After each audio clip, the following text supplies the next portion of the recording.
Welcome to Pods with Posh and Paul, a podcast designed to inspire and challenge listeners through story, experience and insight. To face adversity, learn from suffering and discover how to embrace life with a heart filled with love and gratitude. We are so thrilled to have you journey with us and can't wait to share your stories. Join Sue O'Callaghan and Joanne Webb as we disrupt the theory that everyone has perfect lives. So welcome to day 26 of our COVID lockdown chats. Today we're delighted to welcome Ingo Lambrecht on board, who is a consultant clinical psychologist with over 20 years experience and also works in psychotherapy with vast experience in stress, self-esteem, trauma, abuse and various mental health issues. Welcome, Ingo. Thank you. Thank you for having me. It's a great honor. You both do some really important work, so thank you for that. Well, we're delighted to have you on board. We're going to go straight in with the first question. Hard hitting. We're in lockdown. We're in confinement. We're in isolation. First, can we identify the effects of social isolation on our physical, mental, and cognitive well-being? That's a good question. Look, I mean, as you are aware that in prison and also in other situations, solitary confinement is seen as a form of torture. And so it's a very significant and serious event, especially if people do not have access to any other human contact. Having said that, though, I think we might need to consider that everybody has their own constellation of strengths and vulnerabilities. And for some, the lockdown will be worse at different stages as for others. So for some who are a bit more introverted, the lockdown might be a bit of a relief even, so that it is less contact. And others might even feel they've done this all their life. So I've had clients who've said to me, "Welcome to my world." You know, who have, if they've had significant cancer diagnosis and that their immune system is suppressed, they have to be more careful where they go. Yeah. Others who are maybe struggle with psychosis, for them too, this world is a dangerous one, and they suddenly see everyone getting on board with their own experiences. So it's different for different people, and I think it's worth recognizing that. So it has, for some, it feels supportive, for others it feels incredibly restrictive, and can, of course, have significant effects on relationships, both positive and negative. So for some, it means that families get closer. For some, you know, we know that the call lines in regards to abuse and violence in families has spiked since the lockdown. There's a big risk that people cannot get out of the way. So for me, one of the factors of lockdown to consider is also the political factor, is that some people can afford social distancing. If you're really poor, like people living in slums and townships all over the world, there's a choice between the virus and hunger. What do you do? And there is no ability to socially distance. And the houses are overcrowded anyway. And, you know, what do you do? So for me, it has both intense shadows and extreme light. And it'll depend on the circumstances and what it means for people. I mean, there might be just a beginning, a ramble, but maybe you've got some questions. We can target this more specifically. No, I'm also what I'm hearing is that it affects everybody in very different ways. And also I'm thinking about our listeners who are in very different situations. We've got essential workers that are disconnected from their loved ones. We've got the elderly that are not having visits. We've got children that are not at school. We've got mothers maybe that need to connect with adults. And we've got teenagers whose peer group are very important as well. And everybody, as you say, is in a very different situation and will face their own struggles. Do you think there's a difference in the situation because it was a sudden, almost unannounced situation? You know, thinking about the elderly in care homes, those that are going to prison, there's a sense of warning attached to it, that there was such a sudden move into lockdown. Does that have an impact as well? I think totally. And I was reading about some people, because there was a lot of push in the media and everywhere, even amongst health professionals, that people should get organized and should just carry on working as if normal and just push productivity, stay focused. Whereas in fact, the people who've been in solitary confinement often say, just slow down. Just take the first week to just let this settle in. So I like your question because it raises the difficulty of adjustment. That when a sudden lockdown happens, I mean, I remember myself having to frantically adjust in terms of thinking about how to work with certain clients, how to get my stuff sorted, and all of that. It created, I know in the hospital where I still work, intense activity, so there was a lot of tension and stress, and very little time to prepare. In fact, I noticed that in the hospital that only the preparations were maybe finished just before Easter. And the intensity around that was such that people were quite exhausted around Easter, the essential workers at hospital. But in other situations might have been similar. You cannot prepare saying goodbye to your grandmother that you won't see for 4 weeks. Yeah. You cannot prepare to set up better connections with people who are, important loved ones. People are trapped here in New Zealand or overseas, So I think you're very right.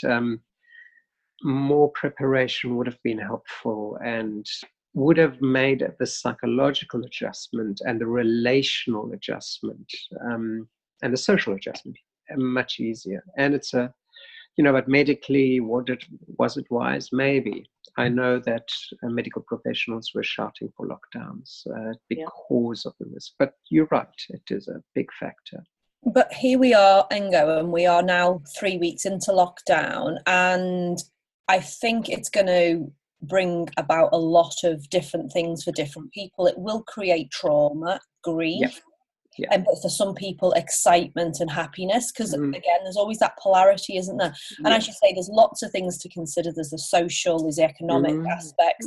And in New Zealand, we do have a huge amount of people living in poverty, and as you say, our statistics in domestic violence have increased, and there's so many tragic stories as well.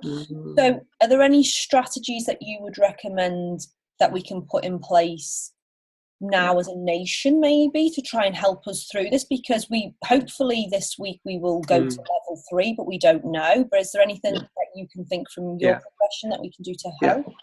So look, I am aware that those that are in significant risk can and must leave their bubble to get help. I'm thinking of women who are, at very significant risk, or young people, or whatever. And there is provision for that.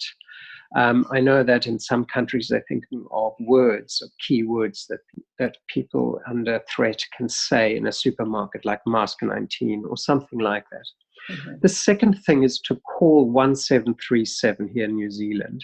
That is a helpline that is run by counsellors, therapists, and they are really good at telephone consulting. And I think that's a really significant and important lifeline for people who are struggling, because it's always a mix, isn't it? I mean, there are people now who are going to be significantly stressed because they're losing their work and they don't know what their future holds. And that can have just effects of waves in the family, So that would be one thing to do. Another is, and again, it depends on the relationship that people have with their loved ones and with their partners, or if they're alone, is who can they turn to really talk things out. Now, the advantage of a lockdown is, funnily enough, you've got time to talk things out.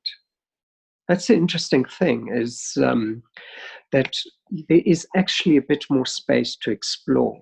We're not rushing off to work. We're not rushing off to for a social event. We're not rushing off to go shopping. We actually have a bit of time to explore things more deeply.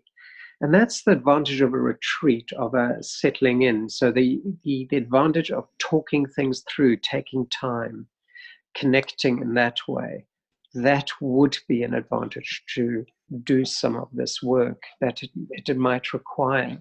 And to do it gently, please, with lots of kindness, because we have no space to go to. Time out helps too, that if you're feeling like really you're bursting, or people who find their emotions are hard to control or to regulate, go for a brisk walk. That's the one thing we still can do. Get out, diffuse it, get rid of the tension and come back. Look after the place where we live emotionally, and to see it like a space that deserves to be taken care of. Just like we do with keeping our stuff clean, how can we keep our psychological and relational space calmer? And if we do need to take it somewhere, can we go for a brisk walk with a partner and discuss things? Can we do things to look after that? So those are just some very quick but very direct things we can do. I would also use, there are two things basically we can use to calm the mind. Two things: mindfulness and distraction skills. The only thing that works. Yeah. The risk of also being isolated for those that live alone is the intense ruminations of thoughts. And we know that this is toxic for anxiety and depression. It's just, that's not up for discussion. But what is interesting is what works. And we know that being mindfully involved in something. So I suspect that's why making bread has been so effective for people. That's just elbow deep in the dough. Touching it, working it, that really keeps you present. You haven't got time to worry. And the other thing is distraction. Distract. Keep your mind at rest. Give a holiday. Have a break. And physical exercise, and this is especially for Joe, absolutely helpful. And for listeners, that's because Joe is in fitness training, aren't you, Joe? For listeners around the world, not quite sure why that comment's come. I love the fact that you talk about time and space, and time and space being healing. Time and space can also be our greatest struggle, can't they? But in that place, as you say, if we slow down, if we're in the moment, then we can find that place to connect with ourselves and what's necessary. For those people that want to use the time and space to connect, do you think that social media has been an advantage during this time? I think, I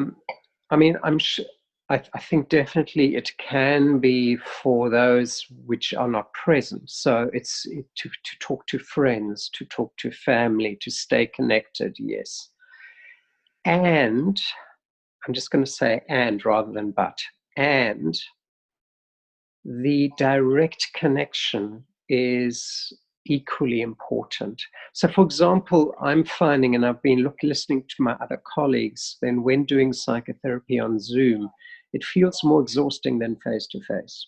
And I'm not the only one who's noticed that you just don't quite have the eye contact. Even now, when I'm looking at you, I'm trying to look at the camera, and it's hard to read in terms of light. And so I think we lose something in the media, but it is still vitally important for the connection. Yeah, well, I think it's because we are obviously balls of energy, aren't we? So when we are in direct contact with each other, when we are in close proximity, we pick up on each other's energy. It's like when somebody walks into a room and they're in a bad mood, they don't have to say a single word, you just know. And I think I get what you're saying, because obviously we coach people as well. And it's although it's lovely to still see people and to have that visual aspect, it is definitely more exhausting because you're having to think a little bit more outside the box and work a little bit harder on them connections. I think that's what it is. And also funnily enough, I find telephone connection is actually easier because I can listen to the tone of voice and the melody of somebody's inner space in the words and in the speaking of what they say. It is sometimes nearly more intimate because you're right there. Whereas with Zoom, even the two of you now, it's actually not so easy to read your faces and your expression and the sense of how you're responding. But it is, so this is why I think the social media, I do think it's not there yet where it could ever replace or take over the face-to-face, the personal being in the same space and time. Yeah. Can I just go back to the whole mindfulness and distractions? Yes. You just for our listeners, because they're words that we all understand, but could you just explain in layman's terms to people who are really struggling what it would be to be mindful and what it would be to be distracted? Can you give some examples? Yeah. So look, I think I give a little caveat. Being mindful, often people throw this at people and just to be mindful and then calm down and it'll be okay. It's one of the most difficult ways of being, to be utterly present in the moment, here and now. It's incredibly difficult. So it's really important to bring huge amount of compassion and kindness to this process. So mindfulness is the ability just to be present. There's no big thing about it. That if I notice the beautiful wave on a beach, if I pick up a shell, if I see a bird, in that moment, I'm just here now. But if my thoughts take me away, it's very difficult to leave those thoughts. And one of the ways to do it is through the body. And one of the ways that I find quite helpful, breathing is one way, but others don't find that so helpful because they start worrying about, am I breathing properly? Is it to the count of this or to the count of that? Yes. So being in my body, maybe if I go for a walk or run, what are my feet doing? What are my hands doing? Where are they? What's the space? Not to relax, but just to notice. And something odd happens. We just come, or so people just now, while we're listening to this now, I'd want you just to notice your feet and your hands. Just now. Don't change them. Just sense, where's the pressure? What materials are they touching? Your feet. Just feel the gravity of them. Just sense them.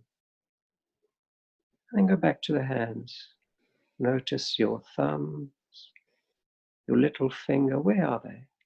Just be there, just curious, like a scientist, very lightly noticing what's happening. And look, all of us have just subtly down-regulated, which is the key to the suffering that we often have when we get into a turmoil. Because the research is pretty clear. The more we can self-soothe and down-regulate and calm our inner emotions, the healthier we are. It's just what it is. We know this. Even animals know this. They never tell their young to just pull themselves together. They actually lick them, they soothe them. So soothing, calming the nervous system, the central nervous system, is so helpful. So the second part with the distraction, what that is about if I'm focusing on a problem or an anxiety or something. So let's say I've lost my job, and of course I'm going to worry about it. But what I could do, if I haven't solved it within half an hour, I could give myself a bit of a holiday. And why? It's not because this is not a serious problem, but it's to let my nervous system and my body recover. It's neurotransmitters, the immune system. And doing that by going into a different neural pathway and a different neural network, like music, like a movie, like going outside and exercising, I'm allowing myself to heal that neural complex that had to do with work. So the distraction takes me away for a while to just down-regulate this again. I'm not saying these things are ways of solving everything, but they are ways of creating balance and shifting. And maybe, when we're in a storm, we slow our car down because we want to get somewhere. So if we want to get somewhere, let's get there with my car intact. And the best way to do that is sometimes to slow down, sometimes to speed up, but it's being adjustable. And only ruminating about the negative or the bad or the anxious is hard for the system. And that's really interesting, Ingo, because we've been chatting quite a lot, especially yesterday, about fear being a natural response and a healthy response. But a lot of people now in lockdown are also in fear of loss of businesses and so on. And yesterday we had a business owner on board, and he was talking about having a period of time between the stimulus response and the fear and our Yeah. reaction, and that period of time we can extend, and it's actually what we do in that period of time. So if we put into that place what you're talking about, which is mindfulness meditation and being in tune with ourselves and coming into the present moment, we can heal some of that fear in that space before we respond. We can delay the response. And this is true for also responses that have to do with trauma. So it's to give ourselves a bit of a break. Traumatic responses or traumatic injuries often result in our inner emotional system or central nervous system to be overstimulated or understimulated. And by using our skills, whatever works for you, not everything works for everyone. It is about creating a system that calms down. The same for grieving injuries or grieving losses, that we need a break sometimes. And people who grieve well usually do that they stop. So firefighters, for example, for very intense situations, they're quite good at actually sometimes disengaging a bit until they're calm and stronger to engage then with the memory of what happened.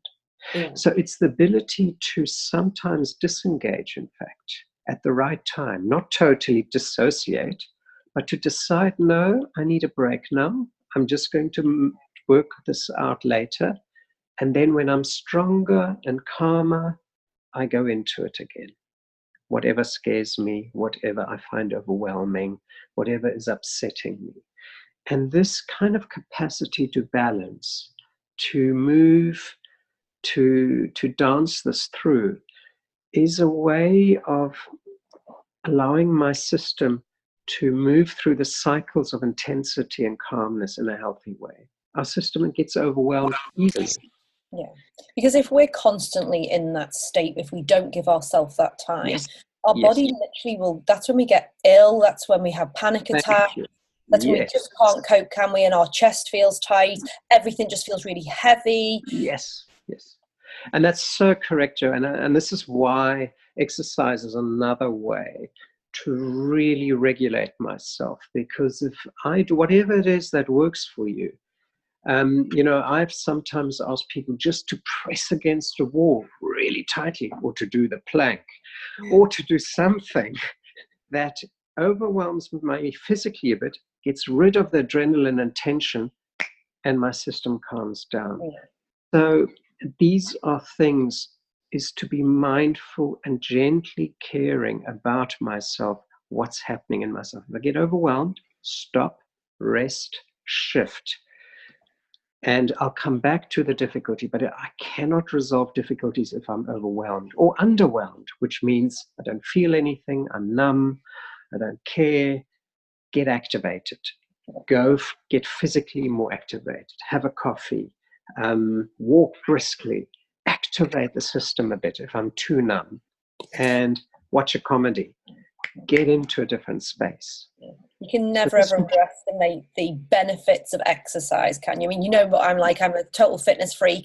The reason why I am a fitness freak is because I suffered from depression for 20 years, and I now do it for my mental health. Yes, I am extremely physically fit, but I'll tell you something, being physically fit makes me mentally fit. I totally agree. And the research is going more and more onto your side, because working with trauma, they've realized just talking about it alone is not sufficient, because what happens is that the center of the brain, which is called the limbic system, is where our intense emotions are held, is covered by our frontal lobe, which kind of regulates this. So if I'm in the car and somebody cuts me off and I just want to smash their car, and my frontal lobe says, well, maybe that's not such a wise idea. But here's the point. Exercise reaches this part. The words alone don't reach the limbic system. So with trauma, for example, they have found that yoga can sometimes be better than all the talking therapies. Exercise can be much better.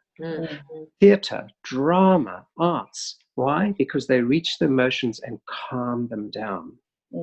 So I just want to acknowledge, Jo, that what you're saying is supported by research. And we are probably going to find that this becomes much more important. And so that's why even in our lockdown, being physically active and resting both is a very important skill that I think will make a huge difference. And people, I mean, I've never seen so many people out with their families. It's lovely. We're very lucky, aren't we? Because we're in New Zealand, we've got the beaches nearby. Yes. Many people, though, that are listening are in high-rise apartments in different countries around the world that can't get out. And I'm just wondering then where they can turn to. Is it that they can turn online to do some yoga in the house? They can learn, I mean, even mindfulness. There'll be people listening that will think, gosh, that resonates with me. I've never actually sat in the present moment. I'd love to learn some skills. I'd love to do more of what Ingo's talking about. Can they go online and find some classes and lessons to do this, Ingo? Yeah, so for example, Headspace as an app is an option. They probably on YouTube will find many free introductions into mindfulness, very simple but effective ways of mindfulness. They could also do yoga at home, and you can do exercises at home. And the best thing is to maybe do it together with somebody else. We now know it's easier to do this with others than alone, because, we all get bursts of excitement and promises to ourselves, but it's easier to do it together. Let the family do it together, or some of you, so it's to think a bit about doing it with somebody to sustain it as a regular practice. That's the key. And with mindfulness, I'm going to just give you a little tip here. Just try things for 3 to 4 seconds to keep the mind on something, not more. Do not think you have to be mindful for 20 minutes or half an hour. Please don't. Just do 3-4 seconds, then let the mind wander, then bring it back again.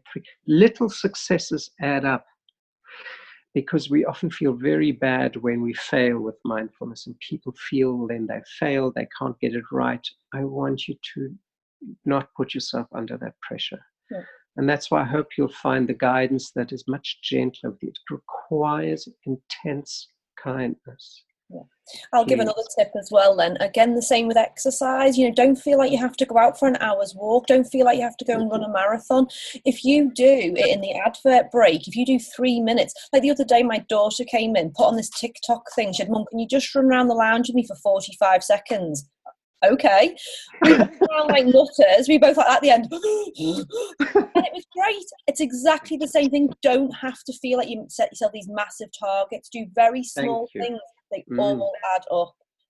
Totally agree with you, Jo. They all add up, and those little ways are the ways forward, not the big ways. Thank you. That's exactly. Well, no, Ingo, thank you, because honestly, the tips that you've given our listeners are absolutely amazing, and not just for lockdown. This is just for every single day life, because everybody's dealing with things in their own way. There's lots of trauma, there's lots of grief. Life throws curveballs at us all the time, and if we can learn to be mindful, but then also have those really nice distractions every now and again, just to calm the body and move the body, then I think we'll all be a healthier nation. And I would also add to that, sink into your heart while you do that, because we will need that self-compassion and compassion to others. If you do that, it becomes a bit easier to do those tasks.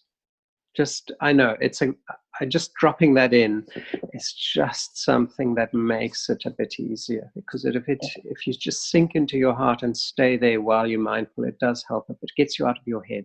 Yeah, put your hand on your heart and do it at the same time. Yes. Beautiful. I agree. Oh, thank you so much for your time today. We really appreciate it on day 26 of our COVID lockdown chat. Thank you so much, Ingo. Thank you, Jo. Thanks so much for being with us today. For us to inspire others to live their magnificently imperfect life, please subscribe and leave us a 5-star review on iTunes or on your podcast app. You can also follow us on Instagram and Facebook at Pods with Posh and Paul.